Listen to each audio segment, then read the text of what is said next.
భగవద్గీత సర్వ మానవాళి కోసం. ద్వితీయోధ్యాయః త్రైగుణ్య విషయా వేద నిస్త్రైగుణ్యో భవార్జున నిర్ద్వంద్వో నిత్యసత్వస్థో నిర్యోగక్షేమ ఆత్మవాన్.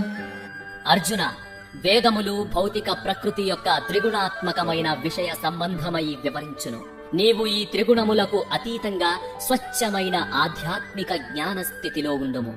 ద్వంద్వముల నుండి విడివడి నిత్యము పరమ సత్యంలో స్థితమై ఉండి మరియు భౌతిక లాభాలు భద్రతల గురించి పట్టించుకోకుండా ఆత్మ భావన యందే స్థితుడవై ఉండుము. భౌతిక శక్తి తన 3 గుణములతో దివ్యమైన జీవాత్మను శారీరక భావనలో బంధించి వేస్తుంది. ఈ 3 ప్రకృతి గుణములు ఏమిటంటే సత్వగుణము, రజోగుణము, తమోగుణము. లెక్కలేనన్ని గత జీవితాల నుండి వస్తున్న తమ తమ పూర్వజన్మ సంస్కారాల వలన ప్రతి వ్యక్తిలో ఈ గుణాలు వేరు వేరు పాళ్లలో ఉంటాయి. తదనుగుణంగా ప్రతి ఒక్కరూ వేరు వేరు స్వభావాలు, ధోరణులను కలిగి ఉంటారు. వైదిక శాస్త్రాలు ఈ భిన్నత్వాన్ని అంగీకరిస్తాయి. అందుకే అన్ని రకాల జనులకు తగిన బోధనలను సూచిస్తాయి.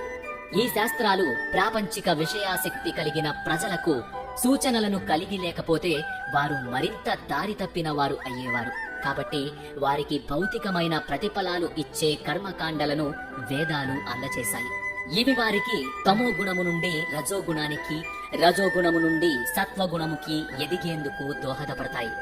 ఈ ప్రకారంగా వేదాలు 2 రకాల జ్ఞానాన్ని ప్రాపంచిక మమకారంతో ఉన్నవారికి కర్మకాండలు మరియు ఆధ్యాత్మిక పథంలో ఉన్నవారికి దివ్య జ్ఞానమును కలిగి ఉంటాయి. శ్రీకృష్ణుడు అర్జునుడికి వేదాలని తిరస్కరించమని చెప్పినప్పుడు ఆ సూచనని మనం అంతకు ముందు మరియు తదుపరి శ్లోకాల సందర్భంలో అర్థం చేసుకోవాలి.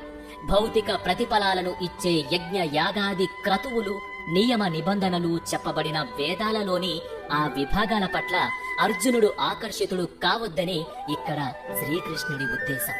దానికి బదులుగా వేదాలలోని ఆధ్యాత్మిక భాగాలని అవగాహన చేసుకొని పరమ సత్యం స్థాయికి తనను తాను ఉద్ధరించుకోవాలి.